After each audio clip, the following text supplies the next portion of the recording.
Coronavirus, assemblée de copropriétaires ou d'ASBL, dîners familiaux, quels événements faut-il annuler? Ce jeudi, le Conseil national de sécurité a annoncé une série de mesures destinées à contenir la dispersion du coronavirus. De nombreux internautes se demandent quels rassemblements publics sont autorisés et lesquels sont interdits. Les mesures qui concernent les commerces et les activités récréatives, sportives, culturelles, folkloriques, sont d'application à partir de ce vendredi 13 mars 2020 à minuit. Toutes ces activités sont annulées, quelle que soit leur taille et leur caractère public ou privé. Quelles sont les activités qui doivent être annulées? Toutes les activités publiques, quelle que soit leur taille, doivent être annulées pendant la période qui commence ce samedi matin. Cela concerne donc aussi les activités des ASBL, clubs de loisirs, les réunions de copropriétaires, les cours collectifs de langue ou de musique dans les académies, les activités parascolaires, les réunions dans les clubs de sport, les visites guidées. Toutes ces activités doivent être annulées ou reportées après le 3 avril 2020 inclus.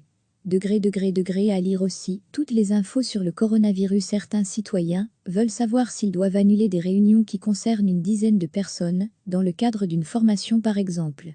Interrogé par la RTBF, Marius Gilbert, épidémiologue à l'ULB, explique « La recommandation principale est d'essayer d'éviter au maximum les risques de transmission à tous les niveaux.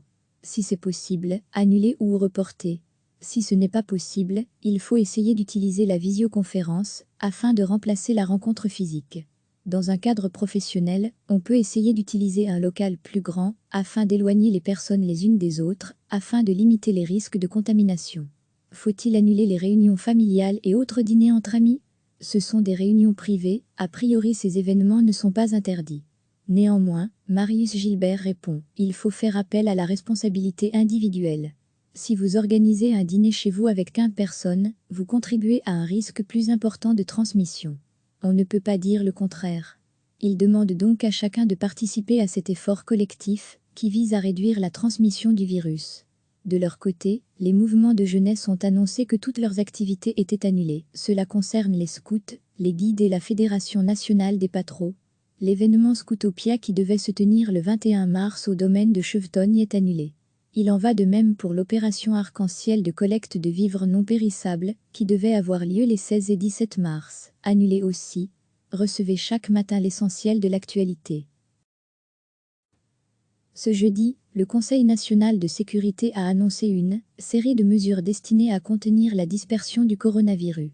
De nombreux internautes se demandent quels rassemblements publics sont autorisés et lesquels sont interdits. Les mesures qui concernent les commerces et les activités récréatives, sportives, culturelles, folkloriques, sont d'application à partir de ce vendredi 13 mars 2020 à minuit. Toutes ces activités sont annulées, quelle que soit leur taille et leur caractère public ou privé. Quelles sont les activités qui doivent être annulées? Toutes les activités publiques, quelle que soit leur taille, doivent être annulées pendant la période qui commence ce samedi matin.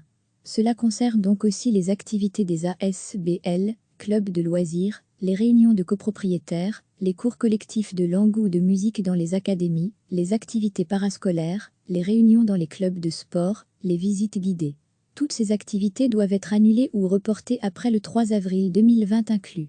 Degré à lire aussi toutes les infos sur le coronavirus. Certains citoyens veulent savoir s'ils doivent annuler des réunions qui concernent une dizaine de personnes, dans le cadre d'une formation par exemple.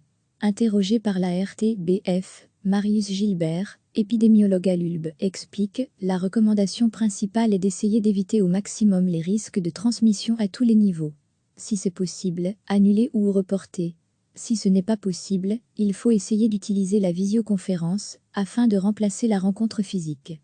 Dans un cadre professionnel, on peut essayer d'utiliser un local plus grand afin d'éloigner les personnes les unes des autres, afin de limiter les risques de contamination. Faut-il annuler les réunions familiales et autres dîners entre amis? Ce sont des réunions privées, a priori ces événements ne sont pas interdits. Néanmoins, Marius Gilbert répond « Il faut faire appel à la responsabilité individuelle. Si vous organisez un dîner chez vous avec 15 personnes, vous contribuez à un risque plus important de transmission. On ne peut pas dire le contraire. Il demande donc à chacun de participer à cet effort collectif qui vise à réduire la transmission du virus. De leur côté, les mouvements de jeunesse ont annoncé que toutes leurs activités étaient annulées. Cela concerne les scouts, les guides et la Fédération nationale des patros. L'événement Scootopia qui devait se tenir le 21 mars au domaine de Chevetogne est annulé. Il en va de même pour l'opération Arc-en-Ciel de collecte de vivres non périssables, qui devait avoir lieu les 16 et 17 mars, annulé aussi. Cliquez sur s'abonner pour recevoir les dernières nouvelles.